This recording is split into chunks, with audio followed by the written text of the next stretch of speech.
आदरणीय और प्यारे मित्रों, आज का विषय है अंधश्रद्धा निर्मूलन शिविर, अंधश्रद्धा अंधविश्वास उन्मूलन वर्कशॉप। हम आज के विषय में देखेंगे कि अंधविश्वास कैसे निर्माण हुए, अंधविश्वास उन्मूलन संगठन क्यों शुरू करना पड़ा, सारे के सारे धर्म, श्रद्धा, फेथ इस विषय पर क्यों खड़े हैं। इन सवालों का जवाब आज हम ढूंढने वाले हैं। यह अंधश्रद्धा निर्मूलन शिविर क्या है? मित्रों, अखिल भारतीय अंधश्रद्धा निर्मूलन समिति की ओर से 1982 में यह संगठन हमने शुरू किया। शुरुआत में तो करीबन 1-2 साल तक केवल व्याख्यान देकर यह काम चलता रहा।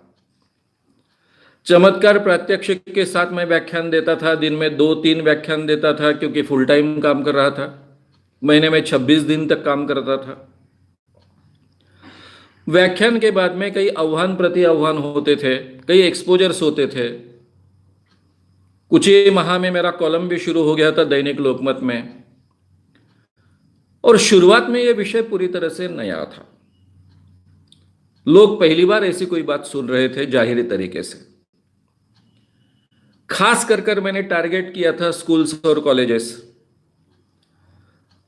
के, और खास कर स्कूल्स के बड़े क्लासेस के विद्यार्थी बड़े पैमाने पर कहते थे हमको इस काम में शरीक होना है। व्याख्यान के बाद में वो प्रभावित होते थे, कई बार एक्सपोजर्स करने पड़ते, उस एक्सपोजर्स में भी वो हिस्सा बन जाते। गांव-गांव घूमकर मैं ये काम कर रहा था और ये बार बार करते थे कि हमको इसमें शरीक होना है, हमें इन विषय को ज़्यादा जानकारी प्राप्त करना है। अब मेरा एक व्याख्यान जिस गांव में होगा, उस गांव में फिर से वो व्याख्यान होने के लिए कई साल लगने वाले। ऐसे स्थिति में जो इंटरेस्टेड लड़के लड़कियां हैं या फिर बाकी लोग हैं, उनके लिए हमने 1985 से शिविर आयोजित करने शुरू किए। पहला शिविर हमारा 10 दिन का था। इस 10 दिन के शिविर में करीबन 60-65 लोग शामिल किए गए थे, क्योंकि हमको मर्यादा थी। एक छोटे से हॉल में शिविर रखा था। 10 दिन का लोगों का खान पान सब प्रबंध करना, ये बहुत बड़ी कठिन बात थी। एक इंस्टीट्यूट हमको नागपुर की मिल गई, उन्होंने इसका यूथ हॉस्टल कर नाम है उनका, उन्होंने इसका आयोजन किया था। और फिर इसके बाद में इन शिविरों की आवश्यकता बहुत है, ये हमें ध्यान में आया। और फिर 7 दिन के वर्कशॉप होने लगे, बाद में 5 दिन के वर्कशॉप होने लगे। अगर ये बड़े पैमाने पर करना है, गांव-गांव ये काम करना है, जैसे जैसे गांव-गांव में, जिले-जिले में ये काम खड़ा होता गया, तो ये शिविर 5 दिन के, 7 दिन के आयोजित करना, ये बहुत बड़ी जिम्मेदारी रहती थी। इतने बड़े पैमाने पर पैसे इकट्ठा करो, सब लोगों का खाने का, रहने का प्रबंध करो। और हमारे हर शिविर में 200-250 लड़के लड़कियां शामिल होते थे। धीरे धीरे इस पर बहुत मर्यादा आना शुरू हो गई। फिर हमने 3 दिन के शिविर का चलन शुरू किया। फिर गांव-गांव में और तहसील में काम खड़ा करने के लिए हमने 1 दिन के शिविर का चलन शुरू किया। और कई सालों से, करीबन 20-25 सालों से हम 1 दिन का ये शिविर लेते आए हैं।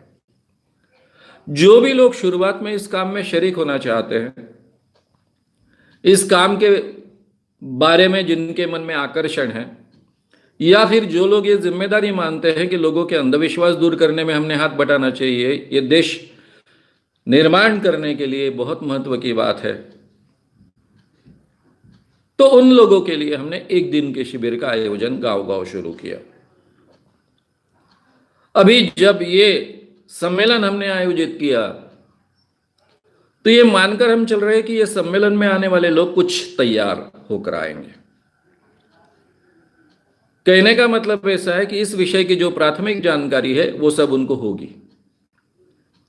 अब वैसे देखा जाए तो श्याम मानव यूट्यूब चैनल पर मैंने बहुत विस्तार से ये सभी विषय रखे हैं, लेकिन वो इतने विस्तार से रखे हैं कि कई 5-5, 6-6 एपिसोड्स हुए हैं, कई विषयों के 7 एपिसोड्स हुए हैं, कई विषयों को 3-4 एपिसोड्स हुए हैं। और एक एपिसोड 1-1.25 घंटे का भाषण, 1.5 घंटे का भाषण, और उसके साथ में 1.5 घंटे के क्वेश्चन आंसर्स है। तो इतना सब लोगों ने सुना ही होगा, ऐसा मानना ठीक नहीं होगा। इसलिए मेरे संगठन ने तय किया कि 1 दिन का शिविर हमने लेना चाहिए, ताकि प्राथमिक तैयारी हर व्यक्ति की हो। फिर हमने तय किया कि एक दिन का शिविर लेंगे तो कितने लोग शरीक होंगे, फिर वही दिक्कतें आएगी। बड़े पैमाने पर आयोजन करो लोगों के, क्योंकि जगह जगह से लोग आने वाले हैं तो उनके लिए क्या करें। फिर हमने ऐसा तय किया कि हम लाइव शिविर लेंगे जिसमें बड़े पैमाने पर लोग शरीक हो पाएंगे। और एक प्राथमिक तैयारी, जिनकी मानसिक तैयारी हो चुकी है, इस विषय की प्राथमिक जानकारी बहुत अच्छे ढंग से जिन लोगों को है, वे लोग सम्मेलन में सही माने में मन से शरीक भी हो पाएंगे और अपनी जिम्मेदारी भी बहुत अच्छे ढंग से निभा पाएंगे। इसलिए मित्रों, अभी ये शिविर है, ये लाइव शिविर 6 लाइव सेशंस में होने वाला है। इस हफ्ते शनिवार रविवार, अगले हफ्ते शनिवार रविवार और उसके आगे के हफ्ते में शनिवार रविवार, ऐसे ये 6 लाइव प्रोग्राम्स हो गए। 1.25 घंटे से 1.5 घंटे में आपके सामने विषय रखूंगा। उसके बाद में जो भी समय बचेगा 11 बजे तक का, यानी करीबन 1.25 घंटे से 1.5 घंटे तक का, उसमें क्वेश्चन आंसर सेशंस हो गए। जरूरी नहीं कि यही विषय के लिए आपने सवाल पूछने चाहिए या फिर यह विषय जो आपके सामने रखे जा रहे हैं उसी के बारे में आपने सवाल पूछने चाहिए, आवश्यक नहीं है। वैसे हमेशा की तरह आप कोई भी सवाल पूछ सकते हो। सवाल के साथ में आपको अपना नाम और फ़ोन नंबर भी दर्ज करना है ताकि हम आपसे संपर्क कर सके। और इस ढंग से ये एक लाइव शिविर हम अभी ले रहे हैं। दूसरी बात भी मैं आपसे कहना चाहूँगा कि ये लाइव शिविर जो लेते हैं हम, तो हमारे कार्यकर्ता के अलग अलग वक्ता है। कुछ वक्ता ऐसे जो 7 दिन का शिविर ले सकते हैं, कुछ वक्ता ऐसे 3 दिन का शिविर लेते हैं और 1 दिन का शिविर लेने वाले भी वक्ता हमारे पास है। अब गांव गांव में, तहसील प्लेस में ये शिविर होने के कारण हर जगह तो बड़े वक्ता तो जा नहीं सकते हैं। काफी सालों बाद, शायद 25 सालों बाद, मैं पहली बार 1 दिन का ये शिविर ले रहा हूं।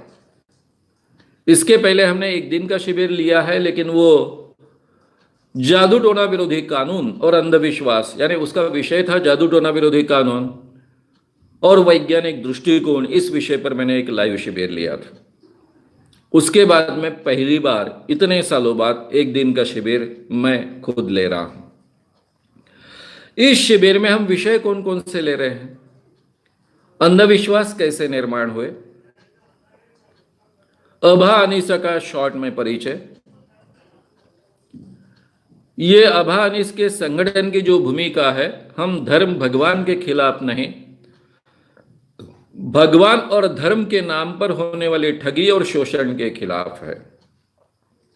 ये मोटो लेकर हमने काम क्यों शुरू किया, ये हमारी भूमिका क्यों रही, श्रद्धा अंधश्रद्धा क्या है, इनमें भेद क्या है, बुआबाजी बाबागिरी क्या है, सही में गॉडमैन होते हैं, चमत्कार कैसे होते हैं, क्यों किए जाते हैं, बाबा लोग स्त्रियों का शोषण किस ढंग से कर पाते हैं, कैसे ठग पाते हैं, क्या संतों ने भी चमत्कार किए हैं, क्या हमारा नसीब तय होता है,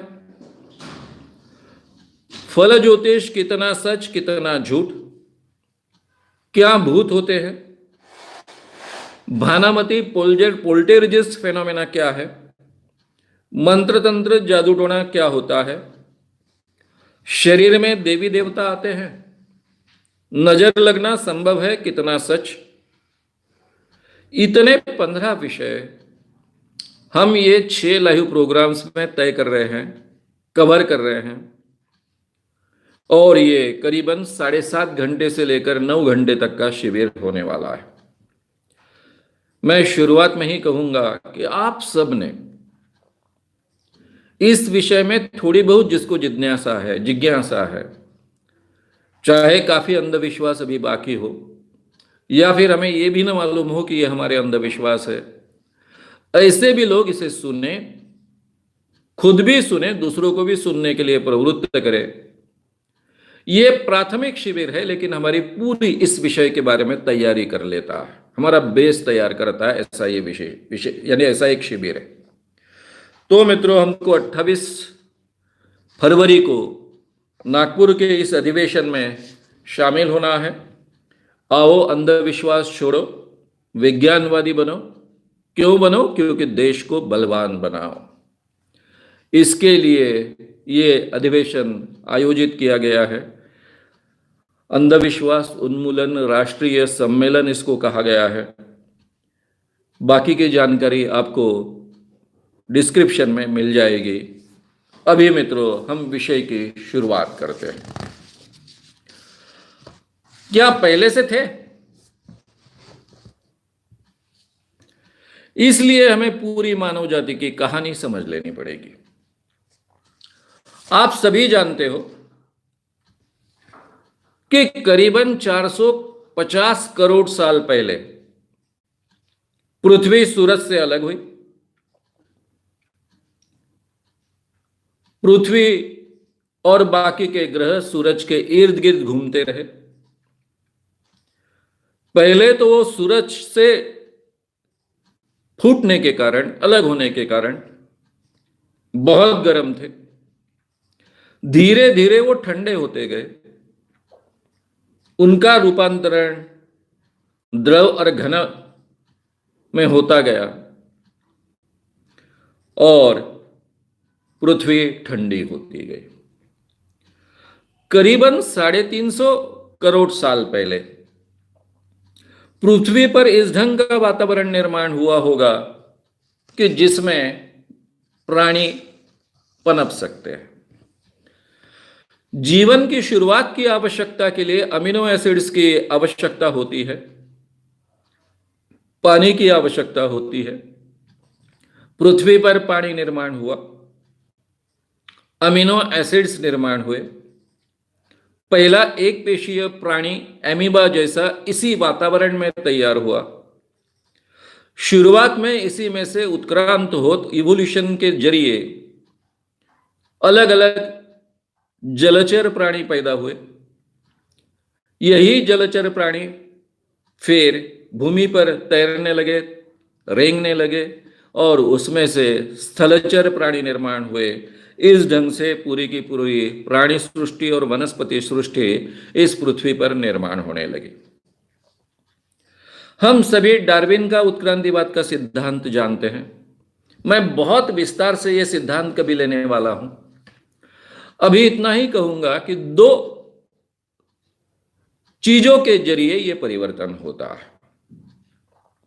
हर प्राणी अपने आप को इस नेचर में जिंदा रखने के लिए नेचर के साथ में तादात्म्य पाना चाहता है। उस ढंग के बदलाव अपने आप में करने की कोशिश करता है। इस कोशिश में कई प्राणी मर जाते हैं, कई प्राणी जी जाते हैं। जो जीने लायक होते हैं, जिन्होंने अपने आप में ऐसे बदलाव किए कि नए वातावरण के साथ में, एटमॉस्फेयर के साथ में, नए बदलावों के साथ में, पृथ्वी के चेंजेस के साथ में अपने आप को एडजस्ट भी कर पाए और अपने आप को जिंदा भी रख पाए, यही उनकी क्वालिटी जेनेटिक्स के जरिए आगे पीढ़ियों तक जाती है और एक नई सशक्त पीढ़ी इसमें से निर्माण होती है, जिसमें परिवर्तन भी हुआ होता है। डार्विन का उत्क्रांतिवाद का यह सिद्धांत है। लामार्क का विकासवाद का सिद्धांत है। जैसे कि जिन चीजों का उपयोग नहीं किया जाता है और जिन चीजों का हम उपयोग करते हैं, हमारे शरीर के जिन अंगों का उपयोग हम ज्यादा करते हैं, वे अंग धीरे धीरे बहुत ही ताकतवर बनते जाते हैं। जिन अंगों का हम उपयोग नहीं करते हैं, वे धीरे धीरे गायब हो जाते हैं या फिर बिन महत्व के बन जाते हैं। नई स्पीसीज कैसी होती है? म्यूटेशन के जरिए भी नई स्पीसीज तैयार होती है। यानी नई स्पीसीज तैयार होने के लिए दो तरीके हैं।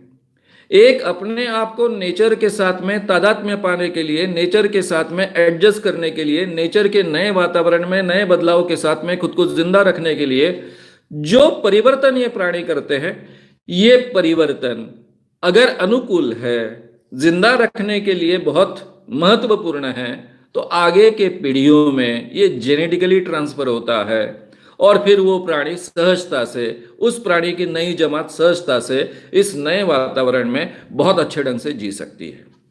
ये एक तरीका। कभी कभी नेचर के एक्सीडेंट्स होते हैं।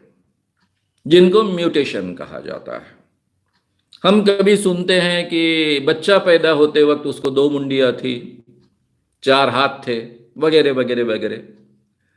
ये प्राणी जगत में भी ये म्यूटेशन होते रहता है। ये जो म्यूटेशन है कभी कभी अनुकूल होता है, नेचर में टिकने लायक होता है, नेचर में जिंदा रहने लायक होता है, और उसमें से भी अचानक नई स्पीसीज निर्माण हो सकती है। ये दोनों तरीके से ये अलग अलग स्पीसीज निर्माण होते गए, प्राणियों का विकास होते गया, और करीबन 19 लाख साल पहले से 5 लाख साल पहले तक ये 2 पैरों पर चलने वाला प्राणी इस पृथ्वी पर विचरण करने लगा, जिसको आज हम आधुनिक मानव कहते हैं, मॉडर्न ह्यूमन बीइंग कहते हैं। उनका नाम है होमो सेपियंस। ये होमो सेपियंस, इसमें होमो इरेक्टस थे, होमो निएंडरथल थे, और उसके बाद में होमो सेपियंस एक विकसित प्रजाति जिसको हम मानते हैं। इसके बारे में भी बहुत विस्तार से जब मैं डार्विन का उत्क्रांतिवाद का सिद्धांत आपके सामने लूंगा, वो सीरीज लूंगा, तब ये बातें रखूंगा। अभी शॉर्ट में इतना ही रखता हूं कि ये समय 19 लाख साल से लेकर 5 लाख साल पूर्व तक का समय है। फिर ये जो 2 पैरों पर चलने वाला प्राणी है जिसको हम मॉडर्न मैन कहते हैं आज में, इसकी एक खासियत थी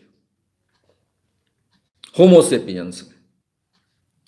इसके पास ना हाथी जैसे ताकतवर शक्तियां थी, ना ही शेर जैसे ताकतवर पंजे थे, ना ही बल अधिक था, ना ही उसके पास में कोई नेचुरल शस्त्र था जो प्रभावी हो। लेकिन इस प्राणी के पास एक सबसे बड़ी चीज थी, वो यानी विचार करने की क्षमता। यह विचार करने की क्षमता की पॉसिबिलिटीज थी, गुंजाइश थी। सब प्राणियों में ज्यादा विचार करने की इसकी क्षमता है, इसीलिए उत्क्रांति के स्टेजेस में ये होमोसेपियंस या human being, modern human being सबसे ऊपरी स्टेज पर माना जाता है। तो हमें क्या ये विचार करने की क्षमता पहले अपने आप प्राप्त हुई? जी नहीं। बाकी प्राणियों में जो आवाज करने की क्षमता है वैसी ही क्षमता हम में थी। बाकी प्राणी जैसे आवाज कर सकते हैं वैसे हम भी कर सकते हैं, लेकिन मानव प्राणी दुबला है। यह दुबला मानव प्राणी अकेले जी नहीं सकता है।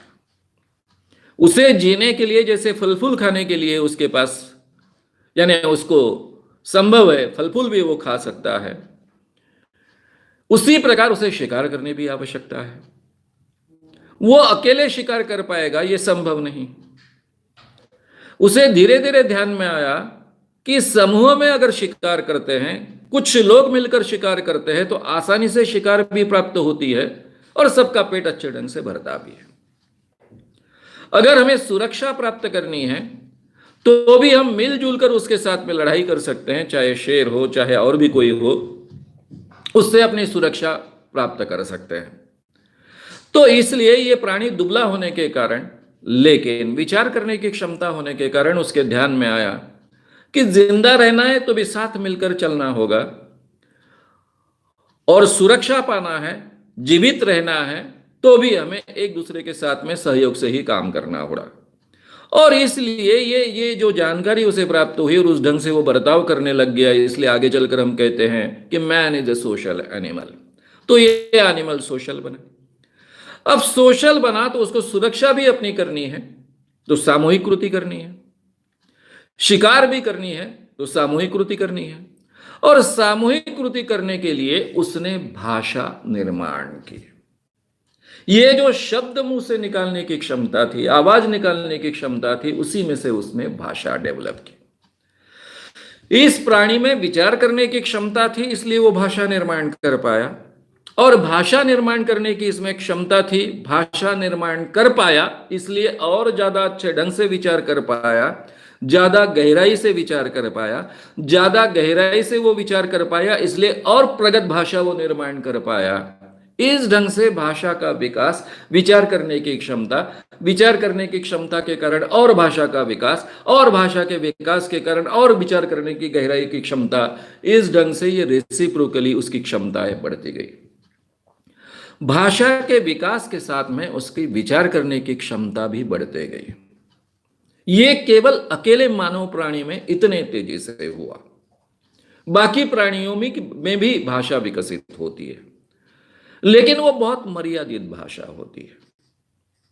मानव प्राणी इतने जटिल, विकसित और परफेक्ट कम्युनिकेशन निर्माण करने योग्य भाषा बाकी प्राणी निर्माण नहीं कर पाए, जो ये होमोसेपियंस निर्माण कर पाए। अब विचार करने की क्षमता है, उसके ही जरिए उसने भाषा का निर्माण किया। लेकिन ये विचार करने की क्षमता है, इसलिए उसके ध्यान में आया कि मेरे पास तो ताकतवर हाथी जैसे पंजे नहीं है, ना ही मेरे पास बहुत लंबे हाथ है, ना ही ताकतवर सूंड है, तो मैं क्या करूं? तो इसने अपने हाथ की शक्ति बढ़ाने के लिए अपने दिमाग का उपयोग किया। एक लकड़ी ली, उसको नुकीला पत्थर बांधा, इसका भाला तैयार हो गया, हाथ की शक्ति बढ़ गई। कुछ दूरी पर से वो प्राणी का शिकार करने लग गया, कुछ दूरी पर से अपनी सुरक्षा करने के लिए भाला फेंकना वो सीखा। आगे चलकर उसने तीर कामठा का उपयोग किया, यानी बाणों का उपयोग किया, तीरंदाजी का उपयोग किया। ऐसे उसके शस्त्र बढ़ते गए, विकसित होते गए, उसकी ताकत बढ़ते गई। आंखों की शक्ति बढ़ाने के लिए उसने कांच ढूंढी इस पृथ्वी से, उसके चश्मे भी बनाए, दूरबीन भी बनाए। ऐसे इस पृथ्वी में जो भी उपलब्ध है उसका उपयोग कर कर उसने सभी अपने इंद्रियों की ताकत बढ़ाई। ये जो प्राणी था, पहले नेचुरल गुफाओं में रहने वाला प्राणी, अब इसकी विचार करने की क्षमता मर्यादित थी, अनुभव भी मर्यादित थे। इंसान का जीवन कितना था? बहुत छोटा था। कब मरेगा इसकी कोई गारंटी नहीं रहती थी। आज शिकार करने के लिए बाहर पड़ा है, 20 लोगों की टोली बाहर पड़ी है, उसमें से करीबन 18 लोग वापिस आ जाए, 2 लोग मारे जाए। रात को 18 लोग सोए हैं, सांप आता है काट कर चला जाता है, इंसान मर जाता है, कोई जानवर आता है खा जाता है, इंसान मर जाता है। तो उसको मरना ये उसके जीवन का हिस्सा था। कब मरेगा, कब जिंदा रहेगा, इसकी कोई गारंटी नहीं रहती थी। रहने के लिए गुफाओं में वो रहता था। गुफाओं में वो रहता है, लेकिन वहां पर बाकी जानवर भी आ सकते हैं, पूरी तरह से सुरक्षित नहीं है। दिन में उसे सुरक्षा महसूस होती थी, क्योंकि दिन में सूरज के प्रकाश में वो दूर तक का देख पाता था। अगर कोई हिंस्र जानवर उसके ऊपर हमला कर रहा है तो दूर से उसके ध्यान में आता था, अपने आप का बचाव करने के लिए उसके पास में समय होता था। रात के अंधेरे में उसे कुछ दिखाई नहीं देता था, इसलिए रात के प्रति मन में डर, असुरक्षा की भावना, और सूरज जब उगता है तब से लेकर सूरज डूबने तक का समय उसके लिए बहुत ही सुरक्षित महसूस होना यह स्वाभाविक था। अब रोज सूरज उगता है नहीं उगता है उसे कैसे मालूम? उसका जीवन मर्यादित, इस मर्यादित जीवन में उसके अनुभव मर्यादित। भाषा बहुत अच्छे ढंग से विकसित नहीं हुई थी, इसलिए वो एक दूसरे के साथ में अनुभव शेयर नहीं कर पाते थे। शुरुआत में तो भाषा का उपयोग शिकार के लिए और सुरक्षा के लिए ही होता था। धीरे धीरे भाषा विकसित हो गई, कहानियां किस्से एक दूसरे के साथ में कहने लग गए, अपने अनुभव शब्दों में व्यक्त करने लग गए, लिखने लग गए चित्र के रूप में। तो फिर धीरे धीरे ये अनुभव एक पीढ़ी से दूसरे पीढ़ी तक पहुंचने लगे। सूरज ने रोज उगना चाहिए। अब सूरज ने रोज उगना चाहिए, इसलिए उसने सूरज की पूजा शुरू कर दी। उसका पहला भगवान सूरज बना, क्योंकि सूरज उसको जीवन देता है, उसकी सुरक्षा करता है, रात के अंधेरे का उसको डर लगता है। लेकिन जैसे जैसे भाषा विकसित हो गई, भाषा शब्दों के जरिए, कहानियों के जरिए, लोक कथाओं के जरिए वो एक पीढ़ी के अनुभव दूसरे पीढ़ी तक, दूसरे पीढ़ी के अनुभव तीसरे पीढ़ी तक समझाने लगे या फिर पहुंचाने लगे। तो नेचुरली उनके ध्यान में आया कि सूरज उगता है डूबता है, उसका कोई क्रम है, उसका कोई नियम है। उन्हीं दिनों में उसको अग्नि का पता चला। अब अग्नि उसके लिए बहुत अपरिचित बात नहीं थी। बीच बीच में कभी कभी जंगल में आग लग जाती थी। आग लगने के बाद में सबको दौड़ना पड़ता था। लेकिन ये गुफाओं में रहने वाला प्राणी, होमोसेपियंस, मॉडर्न मैन, गुफाओं में जाकर छुप जाता था। गुफाओं में जलने लायक कुछ नहीं रहा तो बच जाता था, लेकिन बाकी प्राणी मर जाते थे। अब उसको आसपास खाने के लिए फल भी नहीं है, आसपास खाने के लिए प्राणी भी नहीं है, शिकार भी नहीं कर पाता। इसलिए नेचुरली क्या करेगा, शुरुआत के दिनों में जब आसपास का जंगल सब जल गया है तो क्या करेगा, ये मरे हुए प्राणी खाने की कोशिश करेगा। तब उसे अनुभव से पता चला कि ये मरा हुआ प्राणी केवल टेस्टी नहीं होता है तो बहुत दिनों तक टिकता भी है। हम आज तक शिकार करते आए, कच्चे ही प्राणियों को खाते आए, उससे ज्यादा ये टिकता है, टेस्टी भी लगता है। इतना ही नहीं तो जो जल रहा है लकड़ा, प्राणी भाग कर आ रहे हैं, गुफाओं में घुसने की कोशिश कर रहे हैं, तो ये हाथ में एक जलता लकड़ा लेता है, प्राणियों को डराता है, प्राणी भाग जाते हैं, अंदर आने की हिम्मत नहीं करते हैं। तो उसके ध्यान में आया कि ये जो अग्नि अपने आप जंगल में जलता है, कैसे जलता है मालूम नहीं है। कभी बिजली के कारण शायद जलता हो, बिजली पड़ने के कारण, गिरने के कारण, या फिर लकड़े पर लकड़ा घसता है इस कारण निर्माण होता हो। कैसे निर्माण होता है उसको पता नहीं था, लेकिन इसके जरिए प्राणी जलने के बाद में हमें ज्यादा सुरक्षा मिलती है, टेस्टी मांस खाने को मिलता है, ये मांस ज्यादा दिन टिकता है। और जब हाथ में हमारे लकड़ा जलता हुआ होता है तो कोई भी प्राणी हम पर अटैक करने की हिम्मत नहीं करता, वो हमारा प्रभावी शस्त्र बन जाता है। इसलिए अग्नि की महत्ता उसको महसूस हुई। फिर जलता हुआ अग्नि उसने इकट्ठा करना शुरू किया। अब जंगल की तो कमी थी नहीं, जैसे ही वो अपनी गुफाओं के बाहर निकलता है तो पेड़ पौधे शुरू हो जाते हैं। वो पेड़ पौधे काट कर रात दिन अग्नि जलाए कर रखता था।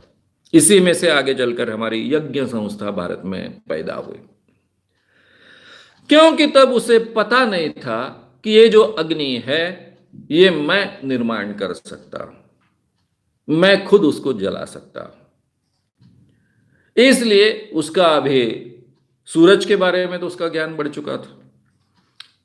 उसके ये भी ध्यान में आया था कि मैं पूजा करूं ना करूं तो भी सूरज तो अपने समय पर उगता है और अपने समय पर डूबता है।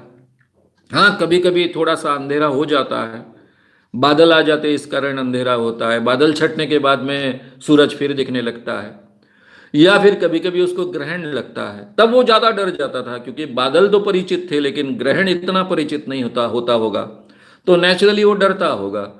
लेकिन तब भी वो ग्रहण छट जाता है, फिर सूरज दिखने लगता है। तो सूरज का एक तय समय है, ये पीढ़ी दर पीढ़ी जब वो लोक कथाओं के जरिए अपने अनुभव पहुंचाने में सक्षम हो गए, तब उनको पता चल गया था। अब उनका दूसरा भगवान बना अग्नि, क्योंकि अग्नि उनको सुरक्षा भी देता है दोनों तरीके से। प्राणियों से भी सुरक्षा देता है, रात के अंधेरे में प्राणी काट कर जो जान जाने की जोखिम है उससे भी बचाता है, और जीवन लंबा करने के लिए भी मदद करता है। क्योंकि प्राणी जब उबाल कर खाते हैं या फिर प्राणी जब जला कर खाते हैं तो उसके कारण जीवन बढ़ता है, ज्यादा समय तक ये मांस अच्छे स्थिति में रहता है। तो इसके लिए उसके जीवन में अग्नि का बहुत महत्व बना, इसलिए वो अग्नि की पूजा करने लग गया। अग्नि उसके पूजा का ईश्वर बना। धीरे धीरे उसके ध्यान में आया, बहुत विस्तार से मैंने ये बात मातृसत्ताक पद्धति कैसे निर्माण हुई, विवाह संस्था का इतिहास इस विषय में आपके सामने रखा है। केवल मैं कुछ शॉर्ट शब्दों में आपके सामने वो बात रखूंगा। जिनको इंटरेस्ट है उन्होंने श्याम मानव चैनल पर जाकर विस्तार से विवाह संस्था का इतिहास देखना चाहिए। तो मित्रों, इस समय में इंसान के निर्माण होने को बहुत महत्व था। संख्या उसका बल था, स्त्री पुरुषों की संख्या उस टोली का बल था। इंसान टोली कर रहता था, गुफाओं में रहता था। धीरे धीरे उसे पता चला, क्योंकि हमेशा इंसान मरता है, शिकार करते वक्त मरता है, रात को कोई जानवर काट कर जाता है इसलिए मरता है, कोई प्राणी हमला करता है इसलिए मरता है, कोई तो भी बीमारी आती, पता नहीं था ये बीमारी है तो भी मर जाता है। तो उसको अगर ताकत से जीना है तो उसकी टोली सशक्त चाहिए, टोली सशक्त चाहिए तो इसकी मतलब संख्या ज्यादा चाहिए। इसलिए इंसान के निर्माण होने को बहुत महत्व था, और वो इतना ही जानता था कि स्त्री के पेट से बच्चे पैदा होते हैं, और इंसान के बच्चे ये दुबले होते हैं, डिपेंडेंट होते हैं, जिंदा होते यानी पैदा होते ही वो अपने पैरों पर खड़े नहीं हो सकते हैं, इसलिए माता उसका संगोपन करती है, उसके बिना इंसान का बच्चा जिंदा नहीं रहता है। इसलिए हर माता का अपने बच्चे के साथ में परिचय होता था, क्योंकि उसे काफी दिनों तक उसे दूध पिलाना पड़ता था, संभालना पड़ता था। और टोलियों के बच्चे होते थे, किससे बच्चा पैदा किसको हुआ ये किसी को पता नहीं चलता था। जैसे आम व्यवहार चलते थे, खाने के साथ में मिलकर खाना खाते थे, शिकार कर कर लाते थे, उसी ढंग से सेक्स भी उनमें साथ में चलता था। किसका किसके साथ में रिलेशन है ये किसी को पता चलने की आवश्यकता भी नहीं रहती थी। तो नेचुरली उसमें से बच्चे तो टोलियों को पैदा होते थे, और तब इंसान को और मानव जाति को ये पता भी नहीं था कि किस कारण बच्चे पैदा होते हैं। और उसी समय ये जो स्त्रियां हमेशा गुफाओं में रहती थी, क्योंकि हर 2 साल में एक जो भी प्रसवा है, जिनको बार बार बच्चे हो सकते हैं, ऐसी हर स्त्री हर 2 साल में एक बार प्रसूत होती थी, बच्चा पैदा करती थी। साल भर तो उसको बच्चे को संभालना है, शिकार को ले जाना ठीक नहीं है, क्योंकि बच्चे को कौन संभालेगा। दूसरी बात होती है, अगर वो गर्भवती है, शिकार को जाती है, तो बच्चा भी मरता है, वो भी मरने की संभावना बढ़ जाती है। इसलिए धीरे धीरे ये प्रघात शुरू हुआ कि जो गर्भवती स्त्रियां होती है वो वहीं रहेगी, गुफाओं में रहेगी। जो गर्भवती स्त्रियां नहीं है और जिनके बच्चे छोटे नहीं है बहुत, वही स्त्रियां केवल पुरुषों के साथ में शिकार को जाएगी। तो नेचुरली कुछ स्त्रियां बहुत समय अपना गुफाओं के आसपास व्यतीत करते थे। निरीक्षण से उनके ध्यान में आया कि जो फल हम खाते हैं वो बीज डालने के बाद में उगते हैं, और वैसे ही फल उनमें से निर्माण होते हैं। इसलिए पूरे दुनिया में कहा जाता है कि स्त्रियां ये पहले कृषि वैज्ञानिक थी, यानी कृषि वैज्ञानिक इस दुनिया की पहली जो कोई थी वो स्त्रियां थी। उसी में से इंसान को अनाज का पता लगा। अनाज का पता लगने के बाद में उसकी जीवन सुरक्षा बढ़ गई। फल कुछ दिनों में खत्म हो जाते हैं, नष्ट हो जाते हैं, शिकार भी नष्ट हो जाता है, लेकिन अनाज सालों साल टिकता है, तो उसकी जीवन की सुरक्षा बढ़ गई। इसलिए वो अनाज पैदा करने के लिए गुफाओं में से नीचे उतरा, उसने जंगल काटे, जंगल काटने के बाद में उसने खेती की शुरुआत की। अब खेती की शुरुआत की तब मातृसत्ताक पद्धति बनी। एक माता और उसके बच्चे, इस ढंग से उनमें बाइफर्केशन हुआ, क्योंकि एक ही गुफाओं के लोग अलग अलग जगह खेती करने के लिए गए। माता अपने बच्चों को पहचानती थी, एक माता उसके बच्चे, इस ढंग से अलग अलग जगह लोग खेती करने लग गए, और इसमें से मातृसत्ता कुटुंब व्यवस्था निर्माण हुई। अब जब वो खेती करने लग गए तब तक उनको अग्नि के बारे में काफी कंट्रोल आ गया था। तब तक वो लकड़ी पर लकड़ी घिसकर अग्नि निर्माण कर सकते। इतना ही नहीं तो कोई पत्थर लेकर पत्थर पर पत्थर घिसकर भी अग्नि निर्माण कर सके, ऐसी स्थिति आ गई। और तब उनके जीवन में पानी का बहुत महत्व बढ़ा, वर्षा का बहुत महत्व बढ़ा। इसलिए अभी उन्होंने अग्नि देवता की पूजा पीछे छूट गई और वर्षा देवता की पूजा शुरू होने लग गई। जैसे जैसे इंसान का ज्ञान बढ़ते गया, वैसे वैसे भगवान की प्रतिमाएं बदलती गई। अब जब उसे वर्षा का भी पता चला कि सालों साल किस ढंग से वर्षा होती है, उसका कोई ऋतुमान होता है, उसके कोई नियम होते हैं, भाषा विकसित होने के कारण कई पीढ़ियों तक एक दूसरे के साथ वे अपने अनुभव शेयर करने योग्य बन गए, तब उन्होंने खुद जैसा लेकिन बहुत प्रभावी, बहुत शक्तिशाली ऐसे इंसान के प्रतिकृति वाले भगवान की कल्पना की। यानी जैसे जैसे इंसान का ज्ञान बढ़ते गया, वैसे वैसे उसकी भगवान की कल्पनाएं बढ़ती गई, बदलते गई, विकसित होते गई, और ज्यादा विकसित होते गई। सूरज, अग्नि, वर्षा अलग अलग जो भी नेचर के हिस्से हैं वो बन के भगवान बने, और बाद में ऐसा भगवान बना कि जो इंसान जैसा है लेकिन बहुत प्रभावी है, पूरा निर्माण करने वाला है, पूरी तरह से रात दिन ख्याल रखने वाला है। इस ढंग से ये प्रतिमाएं ईश्वर की या फिर कल्पना ईश्वर की बदलते गई। इंसान समझने लग गया, विचार करने लग गया, इसलिए उसे एक मरने का दुख भी होने लग गया। जो जो पैदा होता है वो मरता है, प्राणी को नहीं पता होता है कि वो मरता है, लेकिन इंसान विचार करने की क्षमता रखता है, इसलिए उसको पता है कि वो मरता है। अब वो मरना नहीं चाहता है, वो जिंदा रहना चाहता है, अमर होना चाहता है, इसलिए उसने अमरत्व की कल्पना की, और अमरत्व की कल्पना करते करते धीरे धीरे उसमें से आत्मा, पुनर्जन्म, इस ढंग के तत्व ज्ञान का उदय हुआ। ये चिरंतन है भाई। हम कपड़े बदलते हैं, हम मरते नहीं हैं। केवल जैसे हम कपड़े बदलते हैं वैसे अपने शरीर बदलते हैं। हम तो चिरंतन है, निरंतन है, अमर है, परमानेंट है।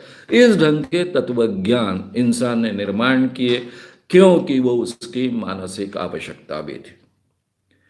जिनको आज के जमाने में हम अंधविश्वास कहते हैं, वे सभी के सभी इस सुंदर दिमाग की उपज है।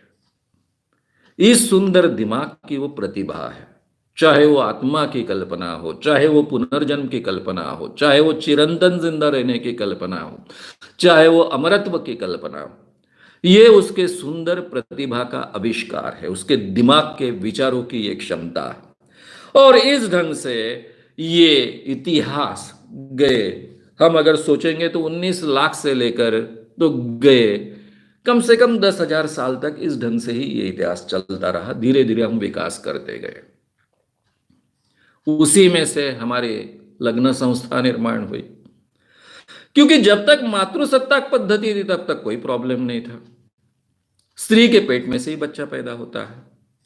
लेकिन धीरे धीरे ये स्थिति बदलती गई, क्योंकि रात दिन जो प्राणी इंसान में से पुरुष लड़ाई कर सकता है, क्योंकि उसको मर्यादा नहीं है, वो गर्भवती नहीं रहता है। गर्भवती रहने के कारण उसको घर में नहीं रहना पड़ता है। वो जब बीमार होता है तो स्त्रियां भी बीमार होती है। इसलिए बाहर के सब काम करना, लड़ने से लेकर हर काम करना, पुरुषों के हाथ में सत्ता आती गई, क्योंकि नेचर की ये मर्यादा नहीं थी। अब वो प्राणी पालने लग गया। जब वो प्राणी पालने लग गया तब उसके ध्यान में आया कि इन प्राणियों को अगर जिंदा रखना है, नई निर्मिति करनी है, उसके कंट्रोल में था। तब उसके ध्यान में आया कि इसमें नर मादी साथ में आते हैं, और जब नर मादी साथ में आते हैं तो नए बच्चे पैदा होते हैं। अब तक पुरुषों को यह मालूम नहीं था, स्त्रियों को भी मालूम नहीं था कि बच्चे क्यों पैदा होते हैं। अब उनको प्राणियों के ऊपर उनका कंट्रोल आने के कारण उनको पता चल गया कि नर और मादी साथ में आते हैं तभी बच्चे पैदा होते हैं। बेकोफेन नाम का मानव वंश शास्त्रज्ञ, एंथ्रोपोलॉजिस्ट कहता है कि जब पुरुषों को पता लगा कि मेरे अलावा, मेरे सहयोग के अलावा बच्चे पैदा ही नहीं हो सकते हैं, तो पहले ही काफी सूत्र उसके हाथ में आ चुके थे नेचर की मर्यादा के कारण। क्योंकि स्त्रियों पर मर्यादा है, वो गर्भवती होती है, बार बार बच्चे पैदा करती है, तब सब काम पुरुषों जैसे नहीं कर सकती है, नहीं करने चाहिए, तो बच्चे जिंदा रहेंगे। तो नेचुरली उसने सभी सूत्र खुद के हाथ में ले लिए, और उसमें से पुरुष प्रधान समाज रचना निर्माण हुई। ये पुरुष प्रधान समाज रचना कुछ जगह पर, अब जब राजा करता है तो क्या करेगा राजा? राजा को लगता है, टोली नायक को लगता है, उस सेना नायक को लगता है कि मेरी संपत्ति जो मैंने इकट्ठा की है जिंदगी भर, वो मेरे ही बच्चे के पास जाए, मेरे बाद में मेरा ही वारिस राजा बने। वारिस तय करने के लिए उन्होंने रानियां डिक्लेयर करना शुरू की। अब रानियां डिक्लेयर करने से तो कुछ होगा नहीं, इन रानियों का दूसरे पुरुषों के साथ में संबंध नहीं आना चाहिए, तभी तो सही माने में उसका वारिस होगा। और इसलिए फिर स्त्रियों पर बंधन डाले गए। जैसा एक राजा अपनी रानियां डिक्लेयर करता है, तो सरदार भी अपनी रानियां डिक्लेयर करता है, फिर सेनापति भी अपनी रानियां डिक्लेयर करता है, फिर जमींदार भी अपनी रानियां डिक्लेयर करता है। ये बात नीचे नीचे खिसकते गई, और इसमें से विवाह संस्था का उदय हुआ। लेकिन उस जमाने में कल्चर थी। कल्चर में काफी धर्म के हिस्से होते हैं, पूजा अर्चा के तरीके होते हैं, भगवान प्राप्ति के लिए अलग अलग परंपराएं होती हैं, इंसान ने इंसान के साथ में कैसे जीना चाहिए इसके बारे में भी परंपराएं होती हैं। ये सभी परंपराएं वे निभाते रहे, अच्छे ढंग से निभाते रहे। लेकिन इन परंपराओं की खासियत ऐसी होती है कि ये नदी के प्रवाह जैसी होती है। जैसे नदी का प्रवाह बहते बहते आसपास की सभी बातें अपने पास में, अपने साथ में मिलाते जाता है, बदलते जाता है। इसलिए जहां नदी का उगम हुआ वहां का पानी और जहां समुद्र में वो जाकर मिल रही वहां का पानी, इसमें जमीन आसमान का फर्क होता है। और ये नदी का सामर्थ्य इस संस्कृति में होता है, कल्चर में होता है। तो दुनिया की सभी कल्चर्स में आपको देखने को मिलेगा कि ये अलग अलग कल्चर्स जैसे हैं, नदी जैसी बह रही हैं, बदलती गई, वो विकसित होती गई। उसमें जो अज्ञान होता है वो अज्ञान ज्यादा दिन तक टिकता नहीं है।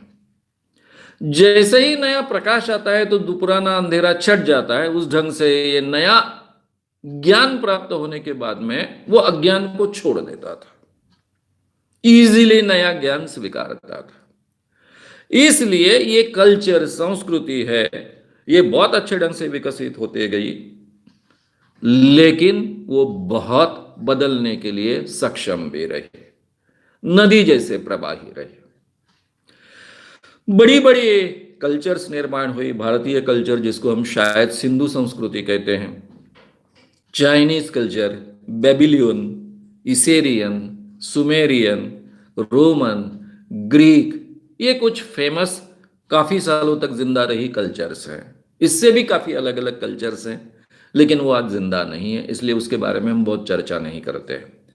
लेकिन जिनका भी मैंने आपके सामने नाम लिया, ये सभी कल्चर्स आज भी अलग अलग ढंग से जिंदा है। तो उस जमाने में अज्ञान था लेकिन अंधश्रद्धा नहीं थी। अंधश्रद्धा का मतलब क्या होता है कि जो बात सच नहीं है उसको हम मानते हैं। अज्ञान में भी ये हो सकता है कि जो सच नहीं उसको हम अज्ञानवश मानते हैं। लेकिन जब हमें सच का पता होता है तब हम अज्ञान इजीली छोड़ देते हैं, उसको पकड़ के रखने का कभी प्रयास नहीं करते, क्योंकि उसके बारे में हमारे कोई आग्रह नहीं होते। हमारा अज्ञान होता है, हमें जानकारी नहीं होती, इसलिए उसको हम मानते हैं। जैसे ही ज्ञान का प्रकाश हमें प्राप्त होगा हम अज्ञान को छोड़ देते हैं और नया प्रकाशमान ज्ञान को हम स्वीकारते हैं। यह प्रक्रिया कल्चर्स में चलती थी, इसलिए उसमें परिवर्तन संभव था, प्रगति संभव थी, विकास संभव था, और यह बहुत स्पीडीली होता रहा, सालों साल होता रहा। इसमें अंधश्रद्धा नहीं थी। फिर अज्ञान में और अंधश्रद्धा में फर्क क्या है? अंधश्रद्धा में ज्ञान प्राप्त होने के बाद भी उसको हम छोड़ते नहीं है, उसको पकड़ के रखते हैं। अब उसके कारण क्या है इसके बारे में हम आगे चर्चा करेंगे। अज्ञान में और अंधश्रद्धा में फर्क है। अज्ञान क्यों होता है? क्योंकि उसके बारे में हमें जानकारी नहीं है, सत्य के बारे में जानकारी नहीं है, इसलिए कुछ असत्य को हम पकड़ कर बैठे, इसको हम अज्ञान कहते हैं। लेकिन अंधश्रद्धा क्या होती है? जो असत्य है, सत्य नहीं है, उसको हम पकड़ कर बैठे हैं, लेकिन किसी कारणवश मेरे धर्म ने कहा, मेरे धर्म ग्रंथ ने कहा, मेरे धर्म गुरु ने कहा, इसलिए मैं छोड़ने को तैयार नहीं होता हूं, उसको हम अंधश्रद्धा कहते हैं। तो अज्ञान में और अंधश्रद्धा में फर्क है। कल्चर में अंधश्रद्धाएं नहीं थी, अंधविश्वास नहीं था, उसमें अज्ञान था। अज्ञान तो हमेशा रहने वाला है। जितना हमारा ज्ञान बढ़ेगा उतना हमारा अज्ञान भी बड़ा है, ये हमारे ध्यान में आते जाएगा।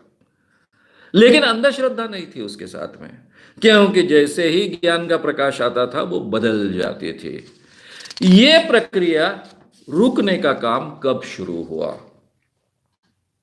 यानी इंसान ने अगर 19 लाख साल का हम हमारी आयु माने, 2 पैरों पर चलने वाले ये प्राणी माने, तो 2500 साल पहले से धर्म का उदय होने लग गया। पहला धर्म इस दुनिया में माना जाता है बुद्ध या जैन धर्म। उसके बारे में थोड़ी चर्चा होती है, उसके बारे में बहस भी होती है। दोनों आसपास पैदा हुए। आज से करीबन 2500 साल पहले बुद्ध धर्म का उदय हुआ। जैन धर्म में उसके आसपास का है। जू धर्म के बारे में डेट्स की निश्चित नहीं है। जैसे हम कह सकते हैं शिलालेख के आधार पर कि बुद्ध धर्म का उदय कब हुआ, उतना ठोस तरीके से हम यहूदी धर्म के बारे में, जू धर्म के बारे में कह नहीं सकते हैं। उसका काल माना जाता है आज से 2700 साल पहले से लेकर 2300 साल पहले तक। यानी शायद बुद्ध धर्म के 200 साल पहले या फिर बुद्ध धर्म के 200 साल के बाद तक कभी तो भी इसका उदय हुआ। अब ये धर्म में जो आज प्रधान धर्म हमारे पूरे दुनिया में है, उसके बाद में क्रिश्चियन धर्म आया 2000 साल पहले। वो तो हम कह सकते हैं सटीकता से, क्योंकि वही ये 2020 ये यीशु ख्रिस्त के जन्म के आधार पर ही हमने डेट पकड़ी है, इसलिए अभी 2020 साल पहले हो गए, ऐसा हम कह सकते हैं क्रिश्चियन धर्म को। तो क्रिश्चियन धर्म को 2000 साल हुए, मुस्लिम धर्म को 1400 साल पहले हुआ, ये भी हम जानते हैं। अब रहा सवाल, बुद्ध धर्म देखा, जैन धर्म देखा, यहूदी धर्म देखा, क्रिश्चियन धर्म देखा, मुस्लिम धर्म देखा, हिंदू धर्म। हिंदू धर्म है कि नहीं इसके बारे में हम सोचेंगे, या वे हिंदू कल्चर है जिसको हम सिंधु कल्चर कहते थे एक जमाने में। धर्म की शर्त क्या है, इसका बहुत गहराई से अध्ययन होता है। मेरा खुद का अनुभव रहा है कि जो धर्म के बारे में बहुत अभ्यास करते हैं उनको धर्म के बारे में जानकारी नहीं होती है, क्योंकि वो धार्मिक स्क्रिप्चर्स पढ़ते हैं। धार्मिक स्क्रिप्चर्स में इनकी जानकारी नहीं होती है, इसलिए कई धर्म का अभ्यास करने वालों को धर्म क्या है ये भी पता नहीं होता है। फिर इन विषयों का अभ्यास कहां होता है? यूनिवर्सिटीज में जो अभ्यास होता है, खास कर 4 विषयों में अभ्यास होता है। एक सोशियोलॉजी, हम सबको मालूम है, समाजशास्त्र। दूसरा फिलॉसफी, तत्वज्ञान। इन 2 विषयों में धर्म इस विषय का बहुत विस्तार से अभ्यास होता है। तीसरा विषय एंथ्रोपोलॉजी, मानव वंश शास्त्र, यानी नेचर में फॉसिल से लेकर सब चीजें जो मिलती है प्रूफ कर उसके आधार पर मानव जाति का इतिहास जो समझा जाता है, मानव जाति के विकास के बारे में समझा जाता है, धर्मों के विकास के बारे में समझा जाता है, वह एंथ्रोपोलॉजी का अभ्यास। और चौथा विषय साइकोलॉजी भी, क्योंकि साइकोलॉजी भी इन विषयों से डायरेक्टली निगड़ित है। ये 4 विषयों में इसका गहराई से अध्ययन होता है, ज्यादा सोशियोलॉजी और फिलॉसफी में और एंथ्रोपोलॉजी में। पूरे दुनिया में इसकी एक सिस्टम बनी है जिसको हम डिसिप्लिन कहते हैं, ज्ञान के डिसिप्लिन कहते हैं। यह डिसिप्लिन के आधार पर धर्म की व्याख्या क्या है? बर्ट्रांड रसेल नाम का साइंटिस्ट का नाम मैं बार बार आपके सामने लेता हूं। बर्ट्रांड रसेल ये ब्रिटिश साइंटिस्ट, बहुत बड़ा साइंटिस्ट भी था और तत्वज्ञ भी था, फिलोसोफर भी था। आप बोलेंगे साइंटिस्ट और फिलोसोफर एक कैसे? उस जमाने में फिलोसफी और साइंस ये विषय एक साथ यूनिवर्सिटीज में भी पढ़ाए जाते थे, आज जैसा बाइफर्केशन नहीं हुआ था। और बर्ट्रांड रसेल ये बहुत बड़ा फिलोसोफर भी था और जिसका नाम नोबेल पारितोषिक तक पहुंचे, इस ढंग का बड़ा साइंटिस्ट भी था। उनकी एक बहुत सुंदर किताब है रिलीजन एंड साइंस नाम की। उसमें उन्होंने बहुत विस्तार से कुछ बातें बताई हैं, वही बातें मैं आपके सामने रख रहा हूं। फिर से मैं एक बार रिपीट करूंगा, religion and science by Bertrand Russell. Russell कौन था? वैज्ञानिक तो था ही, फिलोसोफर भी था और सभी सामाजिक विषयों का उनका बहुत गहराई से अध्ययन था। धर्म नाम की जो चीज है जिसको हम रिलीजन कहते हैं, उसमें 4 चीजें होती है। एक होता है धर्म संस्थापक, जिसने धर्म की निर्मित की है। जैसे बुद्ध ये बौद्ध धर्म के धर्म संस्थापक है। जैन, महावीर जैन, ये जैन धर्म के संस्थापक है। यहूदी धर्म के संस्थापक है, लेकिन वो प्रेषित है। उनका नाम मैंने कई बार आपके सामने लिया है। फिर यीशु ख्रिस्त है, क्रिश्चियन धर्म के संस्थापक है। मोहम्मद पैगंबर है, मुस्लिम धर्म के संस्थापक है। लेकिन ये तीनों के तीनों प्रेषित है। ये तीनों प्रेषित है, इसका मतलब भगवान के पुत्र है, भगवान के मैसेंजर्स है, खुद भगवान नहीं। बुद्ध को काफी लोग खुद भगवान मानते हैं, महावीर जैन को भगवान मानते हैं, जबकि दोनों ने भगवान को नकार दिया था। इसके बावजूद उन्हीं को हम भगवान मानते हैं। लेकिन जो ईश्वर के दूत है वो ये तीन धर्म के संस्थापक है। फिर धर्म नाम की जो भी चीज होती है, उस संस्था का कोई धर्म संस्थापक होता है और उनका एक धर्म ग्रंथ होता है। इस धर्म ग्रंथ में दो चीजें होती है। एक होती है इस धर्म की फिलॉसफी, तत्वज्ञान, और दूसरा होता है इसका कोड ऑफ कॉन्डक्ट। चाहे ये धर्म ग्रंथ में कोड ऑफ कॉन्डक्ट हो या फिर उसको सपोर्टिंग हदीस जैसी कोई प्रक्रिया हो जिसमें कोड ऑफ कॉन्डक्ट, तो कोड ऑफ कॉन्डक्ट भी इसके साथ में होना चाहिए। कायदे कानून व्यवस्था, इंसान ने इंसान के साथ में कैसा बर्ताव करना चाहिए, उसके क्या नियम होने चाहिए, राजा ने प्रजा के साथ में कैसा बर्ताव करना चाहिए, उसके क्या नियम होने चाहिए, ये कोड ऑफ कॉन्डक्ट उसमें होता है। और ये जो तीनों चीजें है, यानी धर्म संस्थापक, उसकी जानकारी लोगों तक पहुंचाना, उनकी फिलॉसफी गॉस्पेल की जानकारी लोगों तक पहुंचाना, कोड ऑफ कॉन्डक्ट जो धर्म ने कहे हैं, जो गॉस्पेल में है या फिर गॉस्पेल को सपोर्टिंग जो कुछ है उसमें है, वो लोगों तक पहुंचाना और वो अमल में लाना। ये काम करने के लिए एक यंत्रणा होती है जिसको चर्च कहा जाता है, जिसको भारत में हम पुरोहित शाही कहेंगे, बौद्ध धर्म में जिसको भिक्खु संघ कहा जाता है। ये पुरोहित होते हैं जो धर्म प्रसार का काम करते हैं और धर्म अमल में लाने के लिए दक्ष रहते हैं। ये धर्म की सुरक्षा भी करते हैं, धर्म लोगों तक पहुंचाने का भी काम करते हैं।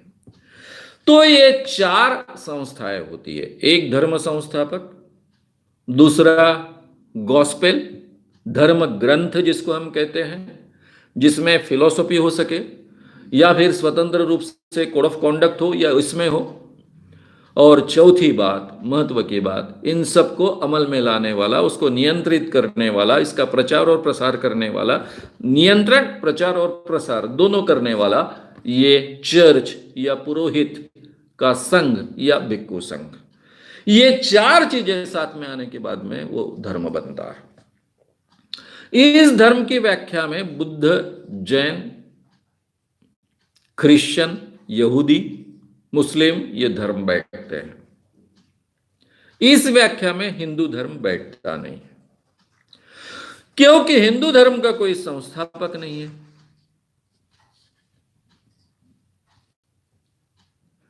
हिंदू धर्म का कोई धर्म ग्रंथ नहीं है। आप बोलेंगे सर क्या बोल रहे हो, महाभारत और रामायण है ना। रामायण महाभारत ये धर्म ग्रंथ नहीं है, ये महाकाव्य है, बहुत अच्छे हैं, हजारों सालों से लोगों को वो सिखाते आए हैं, बहुत लोकप्रिय रहे हैं। भारतीय कल्चर को पकड़ कर रखने का काम रामायण महाभारत ने किया है, लेकिन वो धर्म ग्रंथ नहीं है। उसमें धर्म ग्रंथ की जो बातें हैं वो नहीं है। तत्व ज्ञान नहीं है, है तो बहुत भिन्न भिन्न तत्व ज्ञान है। महाभारत में अलग अलग तत्व ज्ञान का आपको उल्लेख मिलता है, अलग अलग ऋषियों का, अलग अलग मान्यताओं का तत्व ज्ञान का आपको उल्लेख मिलता है। कोई एक तत्व ज्ञान नहीं है जो धर्म ग्रंथ में होना चाहिए। कोड ऑफ कॉन्डक्ट भी नहीं है। अब कोड ऑफ कॉन्डक्ट है मनुस्मृति पे। मनुस्मृति ये स्वतंत्र कोड ऑफ कॉन्डक्ट है, उसमें फिलोसॉफी का हिस्सा नहीं है, इसलिए उसको भी धर्म ग्रंथ नहीं कहा जा सकता। उसको कायदे कानून व्यवस्था की किताब माना जा सकता है। तो मनुस्मृति है और चर्च है, पुरोहितशाही है। वैसे बाकी पूरे दुनिया में जो पुरोहितशाही होती है वो परंपरागत नहीं होती है, यानी आनुवंशिक नहीं होती है। हो सकता है एक आधे भिक्खू का लड़का भिक्खू बन जाए, लेकिन आपको भिक्खू बनना है, आपको पादरी बनना है, आपको मुल्ला मौलवी बनना है, नहीं बनना है, इसकी आपको स्वतंत्रता होती है। लेकिन भारत में जो पुरोहितशाही है, जो हिंदू धर्म से जोड़ी जाती है, वो जन्मगत होती है, जन्म से होती है, परंपरा से होती है, जातिगत होती है, वर्णगत होती है। ये यहां की पुरोहितशाही की व्यवस्था रही है।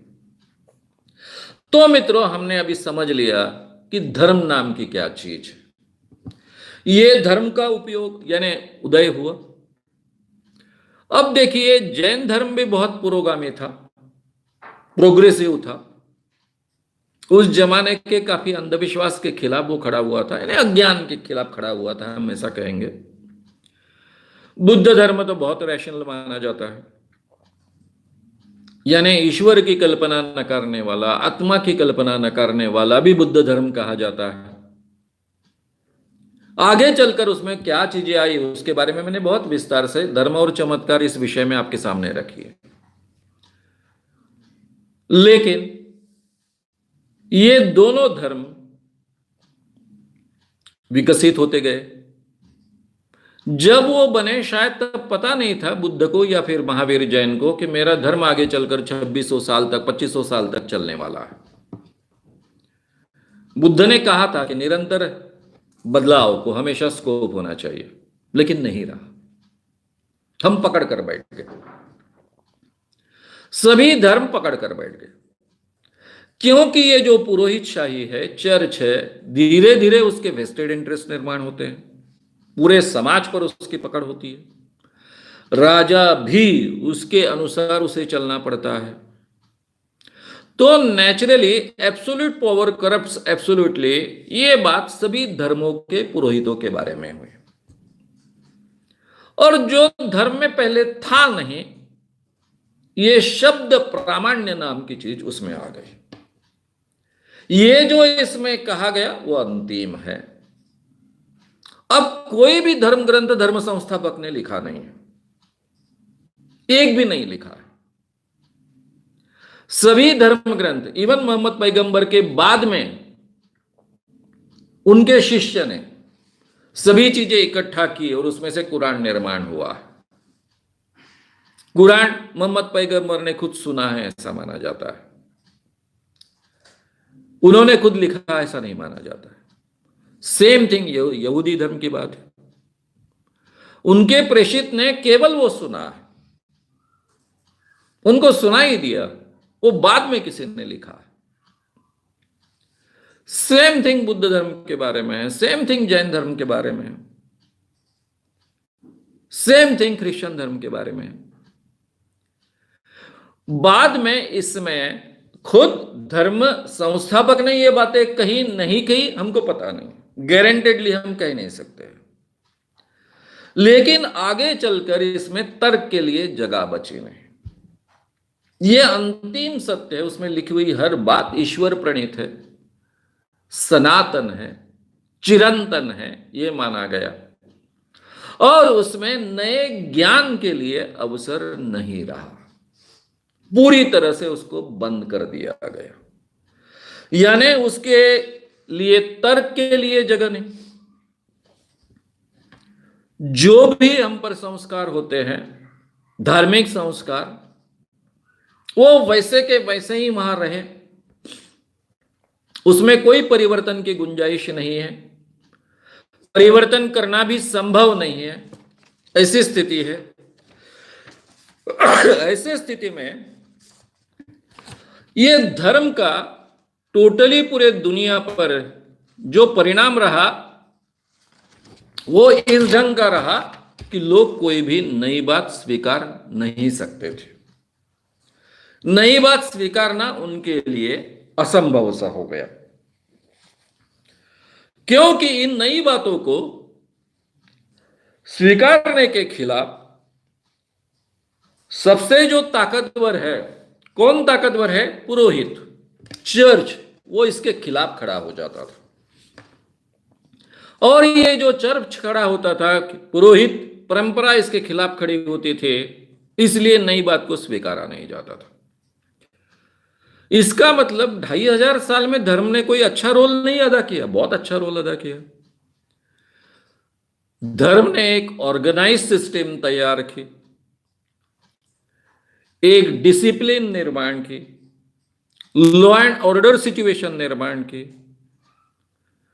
उस प्रदेश में एक सुरक्षा का वातावरण उस कारण बढ़ा, क्योंकि राजाओं पर भी उसका नियंत्रण रहता था। इस कारण अच्छी प्रगति हो पाई। हिंसा, मारकाट, इसका प्रमाण शुरुआत में तो डेफिनेटली कम हुआ, क्योंकि ये बुरी चीजें माना जाता था, और इसलिए अच्छा विकास भी हुआ, प्रगति भी हुई। लेकिन आगे चलकर इसी धर्म के अलग अलग पंथ या अलग अलग धर्म एक दूसरे के साथ में भिड़ते गए। जैसे यूरोप में कैथोलिक्स ने प्रोटेस्टेंट को खत्म करने का काम बड़े पैमाने पर करने की कोशिश की, प्रोटेस्टेंट ने उसके जवाब में कैथोलिक्स को खत्म करने की कोशिश की।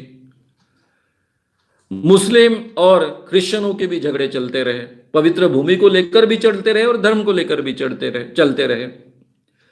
शिया मुन्नी, शिया सुन्नी और अलग अलग पंथों में भी झगड़े चलते रहे, एक दूसरे को खत्म करते रहे।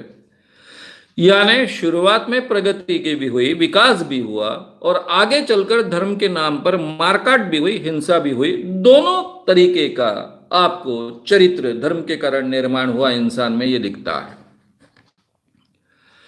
लेकिन इसमें शब्द प्रामाण्य महत्व का रहा, यानी इन झगड़ों में भी शब्द प्रामाण्य महत्व का रहा। पुरोहित का शब्द अंतिम, बाइबल का शब्द अंतिम, कुरान का शब्द अंतिम। अब कुरान का जो अंतिम शब्द है उसी के बारे में झगड़े चलते रहे, बाइबल का जो अंतिम शब्द है उसी के बारे में झगड़े चलते रहे कि किसका शब्द सही है, क्योंकि उसके इंटरप्रिटेशन अलग अलग करते गए। लेकिन ये धर्म ग्रंथ चिरंतन है, सनातन है, ये चिरंतन सत्य है, ऐसा मानने का आग्रह रहा। इस कारण जो प्रक्रिया कल्चर में थी कि नया ज्ञान आने के बाद में पुराना अज्ञान दूर होता था, ये प्रक्रिया पूरी तरह से रुक गई। ये प्रक्रिया पूरी तरह से रुक गई। हालांकि तब विकास नहीं होता था, क्या होता था? क्रिश्चियन धर्म के उदय के पहले, ये यूरोप की बात है, यूरोप में उन दिनों में अलग अलग कल्चर्स थे। ग्रीक कल्चर्स थे, उसमें अलग अलग भगवानों की, देवताओं की पूजा होती थी। कोई एक भगवान नहीं था। जैसे यहां भारत में अनेक भगवान हैं, वैसे ग्रीकों में अनेक भगवान होते थे। प्रेम का भगवान अलग, निर्मिति का भगवान अलग, नदी का भगवान अलग, ऐसे अलग अलग भगवान होते थे। सोने का भगवान अलग, हिप्नोस नाम का जो हिप्नोसिस शब्द आया वो सोने की देवता पर से आया। हिप्नोस नाम की देवता सोने वाली देवता। ऐसे अलग अलग देवताएं होती थी।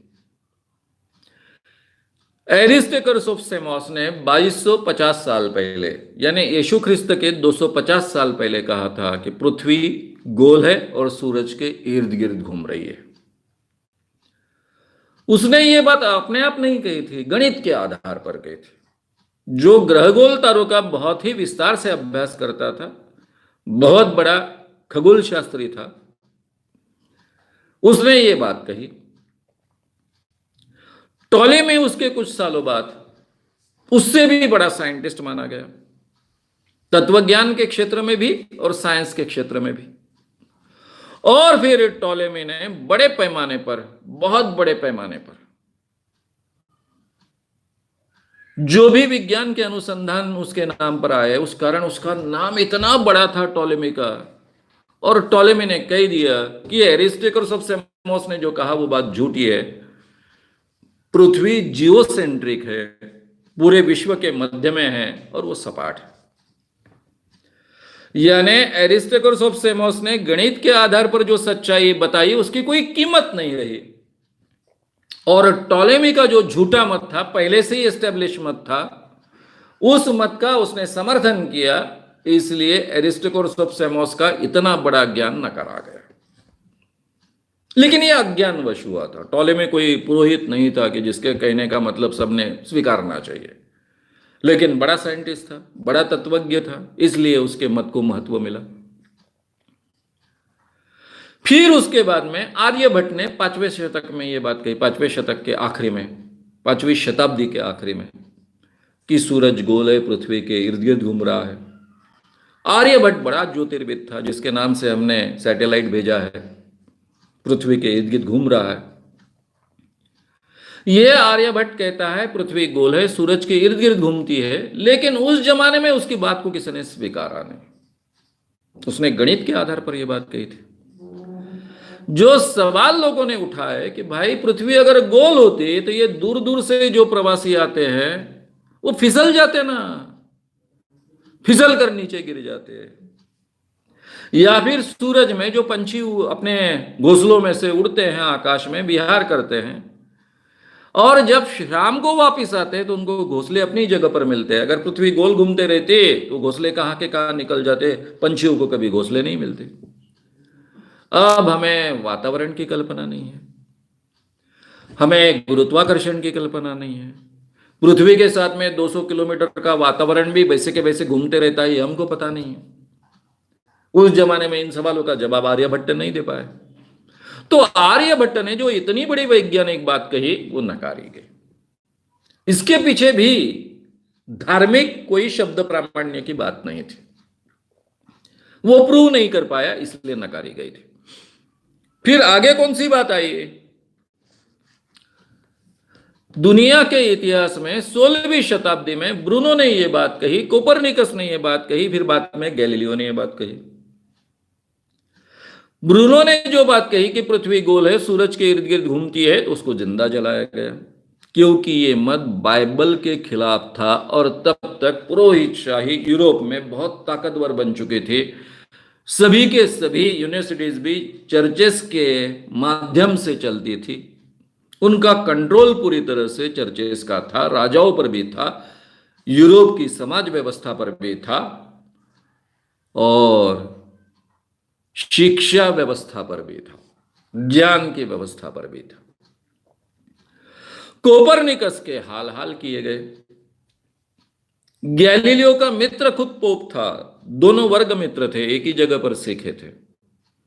इसके बावजूद गैलीलियो को बुढ़ापे की अवस्था में उसने लिखा, लेकिन 10 साल तक अपना संशोधन प्रसिद्ध नहीं किया था। जब उसका मित्र पोप बना तब उसने प्रसिद्ध किया। उसको लगा कि मेरा मित्र है, हमने साथ में पढ़ाई की है, लेकिन पोप होता है, वो किसी का मित्र नहीं होता है। गैलीलियो के भी हाल हाल किए गए, उससे लिखवा लिया गया कि पृथ्वी के इर्द गिर्द सूरज घूमता है और पृथ्वी सपाट है, ये उससे लिखवा लिया गया। ये 16वीं शताब्दी में हुआ, क्योंकि शब्द प्रामाण्य, बाइबल में जो कहा है वो अंतिम। सेम बात सभी धर्मों में रही, जो हमारे धर्म ग्रंथ में कहा है, हमारे पुरोहितों ने कहा है, वो अंतिम। और इस कारण अंधविश्वास निर्माण हुए। अज्ञान था, लेकिन ज्ञान का प्रकाश आने के बाद में अज्ञान निकल जाता था, छट जाता था, प्रकाश के आगे अंधेरा टिक नहीं पाता था। ये प्रोसेस पूरी तरह से बंद हो गई। ये बंद क्यों हो गई? क्योंकि पुरोहित शाही ने शब्द प्रामाण्य का, जो हमारे धर्म ग्रंथों में कहा है, वो अंतिम, चिरंतन, निरंतन, सनातन सत्य है, यह आग्रह रखा, और इस कारण अंधविश्वास निर्माण हुए, अंधविश्वास बने रहे, अंधविश्वास टिके रहे। 1859 में डार्विन ने on the origin of species नाम का ग्रंथ प्रसिद्ध किया। पूरे दुनिया में तहलका मचाने वाला यह ग्रंथ था। ब्रूनो को जलाया गया था, डार्विन को तो क्या क्या करना चाहिए था, लेकिन तब तक यूरोप बहुत बदल चुका था, क्योंकि यूरोप में इतनी वैज्ञानिक प्रगति हो चुकी थी और वैज्ञानिक प्रगति के इतने फायदे लोगों को मिलने लग गए थे कि चर्चेस की डार्विन को तकलीफ देने की हिम्मत नहीं हुई। हालांकि डार्विन ने भी 10 साल तक अपना संशोधन छुपा कर रखा, जाहिर करने की हिम्मत नहीं कर रहा था। एक जमाने में वो खुद पादरी का एजुकेशन ले रहा था, वो भी बहुत धार्मिक था, वो हिम्मत नहीं कर पा रहा था। लेकिन जब डार्विन का मत बाहर आ गया तब तक दुनिया यूरोप की बदल चुकी थी, इसलिए डार्विन के हाल ज्यादा नहीं हुए। धीरे धीरे डार्विन का यह सिद्धांत मान्य हुआ। आज भी जो हमारी लड़ाई है अंधविश्वास के क्षेत्र में, वो सही माने में किसी धर्म के साथ में नहीं है, ना ही धर्म संस्थापक के साथ में है, ना ही उसके तत्व ज्ञान के साथ में है, ना ही उसके कोड ऑफ कॉन्डक्ट के साथ में है। क्योंकि वो कोड ऑफ कॉन्डक्ट हमारे जीवन में आज स्वीकारते ही नहीं है। मनुस्मृति के कोड ऑफ कॉन्डक्ट हम स्वीकारते हैं क्या? आज तो हमारे कायदे कानून व्यवस्था कॉन्स्टिट्यूशन के आधार पर चलती है, ना ही किसी धर्म ग्रंथ के, चाहे मुस्लिम हो भारत के, वो कोई कुरान के अनुसार कोड ऑफ कॉन्डक्ट नहीं स्वीकारते हैं। एक व्यक्तिगत कायदा छोड़ दिया शादी और वारिस का, तो बाकी सभी कायदे सभी के लिए कॉमन है, चाहे हिंदू आप क्रिश्चियन हो कोई भी हो। तो इसलिए कोड ऑफ कॉन्डक्ट के साथ में भी आज के जमाने में हमारी लड़ाई नहीं है। भारत में तो फिलोसॉफी के लिए लड़ाई करने की आवश्यकता ही नहीं है, क्योंकि इतनी डिफरेंट डिफरेंट फिलोसॉफीज है। भारतीय परंपरा में एक ही समय में अलग अलग फिलोसॉफीज चलते रही है, नास्तिक फिलोसॉफीज भी चलते रही है, आस्तिक फिलोसॉफीज भी चलते रही है। अलग अलग ये विचारधाराएं दर्शन माने गए, वो भी झगड़ा नहीं, बहस है लेकिन झगड़ा नहीं। तो हमारी दिक्कत क्या है? हमारी सबसे बड़ी दिक्कत है ये शब्द प्रामाण्य, जो पुरोहितों ने पकड़ कर रखने की कोशिश की है कि ये चिरंतन है, अंतिम सत्य है, सनातन है। भाई जो सत्य है वो सनातन है, वो चिरंतन है, वो अंतिम सत्य है, यह हमने स्वीकारना चाहिए। इसलिए आज के जमाने में अगर विज्ञान की विचारधारा यानी वैज्ञानिक दृष्टिकोण हर व्यक्ति ने स्वीकारना चाहिए, हमारा आग्रह होगा, तो हमारी लड़ाई मर्यादित लड़ाई है, केवल ये शब्द प्रामाण्य के साथ में लड़ाई है। धर्म में जो अच्छा है उसकी तारीफ करनी चाहिए, धर्म संस्थापक की तारीफ करनी चाहिए, उसके फिलोसॉफी की तारीफ करनी चाहिए, उसके कोड ऑफ कॉन्डक्ट की तारीफ करनी चाहिए, कि उस जमाने में शायद ये बहुत आवश्यक था, लेकिन आज के जमाने में यह संभव नहीं है। आज के जमाने में जो सत्य होगा विज्ञान के आधार पर सिद्ध होगा, उसको हम स्वीकारेंगे। जो धर्म का अच्छा होगा उसकी तारीफ करेंगे, उसको स्वीकारेंगे, अमल में भी लाएंगे। और जो मानव जाति के लायक नहीं होगा, हितकारक नहीं होगा, अन्यायकारक होगा या फिर झूठ होगा, उसको हम नकारेंगे, असत्य होगा उसको हम नकारेंगे। यही बात स्वामी विवेकानंद जी ने कही, यही बात विदा सावरकर जी ने कही। दोनों के नाम मैं यहां इसलिए ले रहा हूं कि दोनों हिंदुत्ववादी माने जाते हैं, हिंदू धर्म की पताका फहराने वाले माने जाते हैं, इसलिए उनके नाम ले रहा हूं। ये बातें दोनों ने कही है। सावरकर की सीरीज मैंने बहुत विस्तार से आपके सामने ली है, विवेकानंद की भी सीरीज मैं जल्दी ही शुरू करने वाला हूं। तब विवेकानंद जी ने ये बातें कितनी ठोस तरीके से कही है, वो विवेकानंद सुनेंगे तो आप भी हिल जाएंगे पूरी तरह से। ऐसा कौन सा विवेकानंद है भाई ये? आज तक तो कभी सुना नहीं, क्योंकि मेरा खुद का अनुभव है। अभी कुछ ही 1 साल पहले ही मैं चेन्नई गया था। चेन्नई में समुद्र के पास में रामकृष्ण आश्रम का एक बहुत बड़ा विवेकानंद का स्मारक है। उसकी प्रदर्शनी में घूम घूम कर देख रहा था, उसमें एक भी विवेकानंद की बात नहीं थी।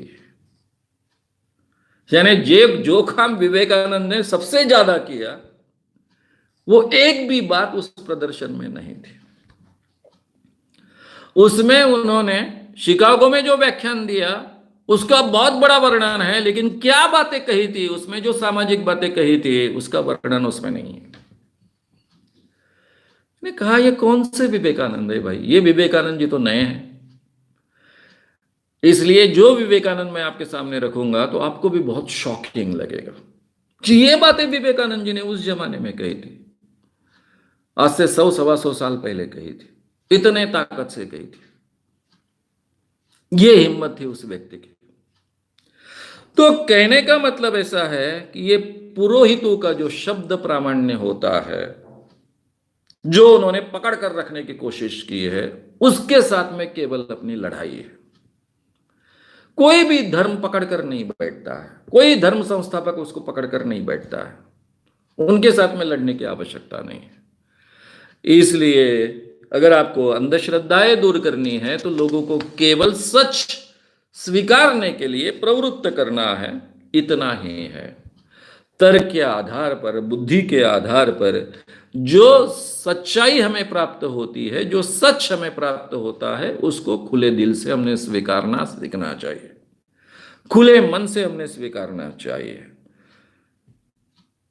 ये जो वैज्ञानिक सच होता है वही सही माने में चिरंतन होता है, सनातन होता है। ये बात को हम स्वीकारेंगे तो बात बहुत आसान हो जाएगी। अब उसके लिए हमको क्या करना पड़ेगा, हमारा साधन क्या होना चाहिए? हमें धर्म के खिलाफ बात करने की आवश्यकता ही नहीं, क्योंकि धर्म में सभी चीजें थोड़ी बुरी है, बहुत अच्छी अच्छी चीजें हैं। आज भी हमारे जीवन में अमल में लाने लायक काफी चीजें हैं, वो अमल में हमने लानी चाहिए। हमारे कॉन्स्टिट्यूशन में भी हमने उसको स्वीकारा है। धर्म के फिलोसॉफी के बारे में तो भारतीय फिलोसॉफी तो एक है ही नहीं, अलग अलग दर्शन है, उसमें बहस चलते रही, चलते रहेगी, उसको नकारने का कोई कारण नहीं है। उसके बारे में चर्चा हो सकती है, बहस हो सकती है, बहस करने की खुली छूट भी है। तत्वज्ञान के बारे में भी झगड़ा नहीं। भारतीय परंपरा में देखेंगे तो कोई धर्म ग्रंथ नाम की एक चीज नहीं है। रामायण महाभारत बहुत अच्छे महाकाव्य है, एंजॉय कीजिए, लेकिन वो धर्म ग्रंथ नहीं है। मनुस्मृति कोड ऑफ कॉन्डक्ट है, जिसको हमने नकार दिया है। हमारा कोड ऑफ कॉन्डक्ट आज के जमाने में कॉन्स्टिट्यूशन है। तो इसलिए धर्म के साथ में किसी भी लेवल पर झगड़ा बचता नहीं। केवल हमें झगड़ना है एक जगह पर, धर्म के पुरोहितों ने जो एक शब्द प्रामाण्य लोगों के दिमाग में पकड़ कर रखा है, उसके साथ में हमारी लड़ाई है। खुले दिल से तर्क करो, तर्क के आधार पर जो सच आपको मिलेगा उसको स्वीकारो। ये तर्क करने की क्षमता हमारे ब्रेन का हिस्सा है, जिसके कारण मानव जाति ने इतनी प्रगति की और धर्म का भी उदय उसी में से हुआ है। धर्म की निर्मित भी तर्क के बुद्धि के कारण ही हुई है। उसी तर्क बुद्धि का उपयोग करो, तर्क के आधार पर जो सच्चाई होगी उसको स्वीकारो, चाहे सच कितना भी कठोर हो उसको स्वीकारो, झूठ होगा उसको नकारो। यह प्रक्रिया शुरू करना आवश्यक है। अभी जो बचपन से हमारे दिमाग में एक बात डाली जाती है, धर्म संस्कारों के कारण, घर में होने वाले संस्कारों के कारण, एजुकेशन के संस्कारों के कारण, टीवी से लेकर अलग माध्यमों से होने वाले संस्कारों के कारण, वो हमारे दिमाग में जड़ें पकड़ बैठता है। इसलिए यह कंडीशनिंग दूर करने के लिए हमें बार बार विचार करने के लिए प्रवृत्त करना पड़ता है उस व्यक्ति को। व्यक्ति वो बार बार विचार करता है, वैसे विचार कर कर अपने आप में परिवर्तन करने की कोशिश करता है, और धीरे धीरे ये नया सत्य स्वीकारने के लिए तैयार होता है। इसलिए ये बातें बार बार कहने की आवश्यकता होती है। एक बार बात कह दी और सामने के व्यक्ति ने स्वीकार ली, ऐसा होता नहीं है, क्योंकि उसके दिमाग में जो कंडीशनिंग है, प्रोग्रामिंग हो चुका है, वो दूर करने के लिए एक ही जरिया है कि उसकी सोच में सोच करने के लिए उसको प्रवृत्त करो। सोचना इंसान का सबसे बड़ी खूबी है, सबसे बड़ी विशेषता है। इसी कारण इंसान यहां तक पहुंचा। यह एहसास निर्माण करो,